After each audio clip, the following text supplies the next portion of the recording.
India Willoughby with the Good Morning Britain headlines in London. Thousands of people turned out to protest the result of the EU referendum result last night, despite the demonstration being cancelled at the last minute.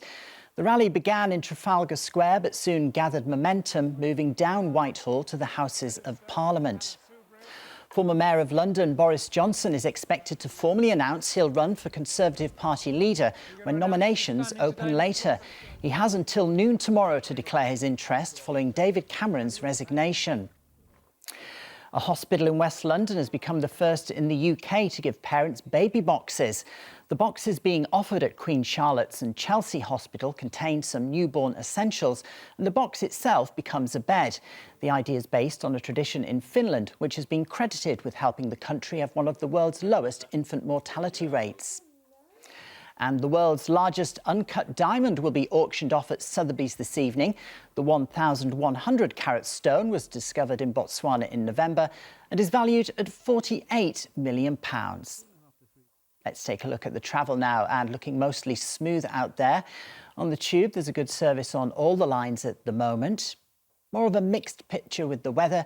Here's Simon Parkin. Over the next week or so, this corner of Saltwell Park will be filled with more than 8,000 wooden crosses dedicated to those who fell fighting for their country. The centrepiece dedicated to people who died during the Battle of the Somme. And while we're a long way from that particular conflict in both terms of geography and time, it doesn't diminish the sense of remembrance felt here in the northeast.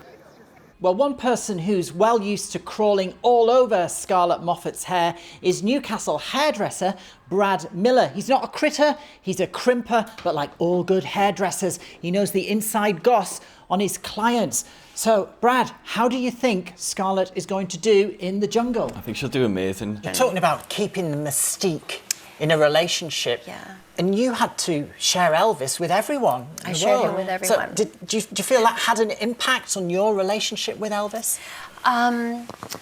Yes. I mean, it was fear. I lived with a group of men, 8 men, basically. Some of them were married, some of them weren't. Whether they were married or not didn't make any difference. And tonight sees the start of a 5-day jazz festival in Lockerbie. Our reporter, India Willoughby, is there for us.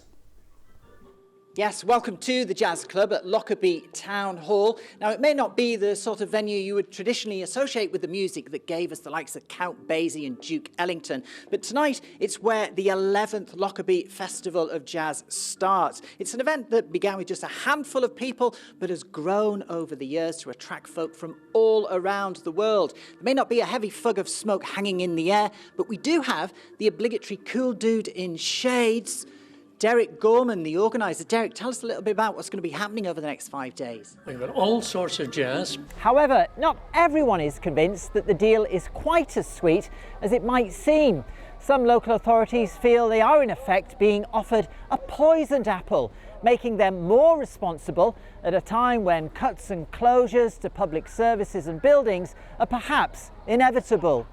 In a conversation, I found myself revealing things that he would say to me So how old were you when you felt you put your own stamp on who you were, your identity? 27. Wow. 27. I just, I did not divorce him because I didn't love him. He was the love of my life, truly.